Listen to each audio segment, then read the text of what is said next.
দেখো বন্ধুরা কত ভিড় এখানটায়। আদিয়োগী, আমি এখন উপরে আছি, সামনে পজিশনটা দেখাবো। দেখো দেখো লোকে গিজ গিজ করছে আদিয়োগীতে।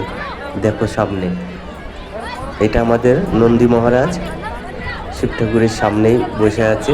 আমি এখন অনেকটা দূরেতেই আছি, এই দূর থেকেই আমি দেখানোর চেষ্টা করছি। দেখো ও যে সিঁড়ি দেখা যাচ্ছে, ওইখানে যাব আমি, আর উপরে উঠে সব কিছু দেখাবো কাছ থেকে কেমন লাগে। তোমরা দেখতে থাকো। একটু সাইড দেবেন দিদিভাই। এখন আমি সামনে যাচ্ছি, সামনের থেকে পুরোটা ভালোভাবে আপনাদের দেখাবো।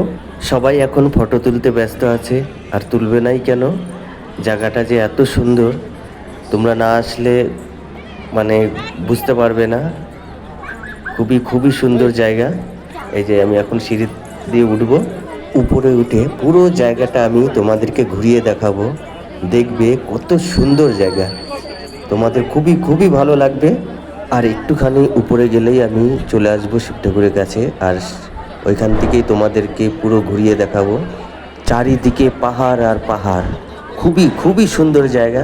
তোমরা একটুখানি ধৈর্য ধরো, আমি এই উপরে চলেই এসেছি। দাদা একটু সাইড দেবেন, চলেই এসেছি কাছে। এই দূর থেকে পুরো ঘুরে আপনাদেরকে দেখাবো। সবাই ফটো তুলছে, সামনে দিয়ে যাওয়া যাবে না, আমি একটু পাশ দিয়ে যাচ্ছি। আমি এবার যে দুবার আসলাম, আমার খুবই ভালো লাগে এই জায়গাটা। তোমাদেরকে বলছি, তোমরা যদি আসো তোমাদেরও খুবই ভালো লাগবে। আমি আর বেশি কথা বলবো না, আমি জায়গাটা ঘুরে তোমাদেরকে দেখাচ্ছি। তোমরা দেখতে থাকো, ভিডিওটা খুবই ভালো লাগবে। আর যদি রাতের লাইটিং ভিডিও দেখতে চাও বন্ধুরা, তাহলে আমার চ্যানেলে গেলেই তোমরা দেখতে পারবে।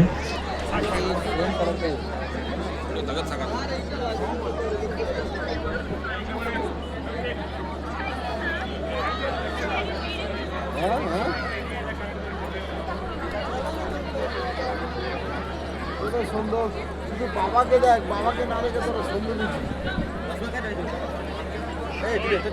বাবাকে বসে আছে, দেখ পাগলা হয়ে যাবি। বাবাকে বসে আছে দেখলে পাগলা হয়ে যাবি।